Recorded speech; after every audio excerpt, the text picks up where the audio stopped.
ಭಾರತೀಯ ನಾಗರಿಕ ಸುರಕ್ಷಾ ಸಂಹಿತೆಯ ಸೆಕ್ಷನ್ 514ನ ಪ್ರಕಾರ ಯಾವುದೇ ಒಂದು ಅಫೆನ್ಸ್ಗೆ ಪನಿಷ್ಮೆಂಟ್ ಕೇವಲ ಫೈನ್ ಆಗಿದ್ದರೆ ಅದನ್ನು 6 ತಿಂಗಳ ಒಳಗಡೆ ಅಂದರೆ 6 ಮಂತ್ಸ್ನಲ್ಲಿ, ಅಥವಾ ಯಾವುದೇ ಒಂದು ಅಫೆನ್ಸ್ಗೆ 1 ಇಯರ್ ಇಂಪ್ರಿಸನ್ಮೆಂಟ್ ಪನಿಷ್ಮೆಂಟ್ ಇದ್ದರೆ ಅದನ್ನು 1 ಇಯರ್ನ ಒಳಗಡೆ, ಅಥವಾ ಯಾವುದೇ ಒಂದು ಅಫೆನ್ಸ್ನ ಪನಿಷ್ಮೆಂಟ್ 3 ಇಯರ್ಸ್ ಇಂಪ್ರಿಸನ್ಮೆಂಟ್ ಆಗಿದ್ದರೆ ಅದನ್ನು 3 ವರ್ಷದ ಒಳಗಡೆ ಆ ಕಂಪ್ಲೇಂಟನ್ನು ಫೈಲ್ ಮಾಡಬೇಕು ಅಥವಾ FIR ಮಾಡಬೇಕು. ಒಂದು ವೇಳೆ ಈ ಪೀರಿಯಡ್ ಕ್ರಾಸ್ ಆಗಿದ್ದರೆ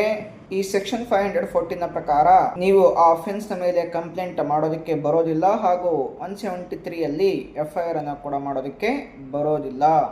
ಒಂದು ವೇಳೆ ಒಂದೇ ಟ್ರಯಲ್ನಲ್ಲಿ ಹೆಚ್ಚಿನ ಅಫೆನ್ಸಸ್ಗಳಿದ್ದರೆ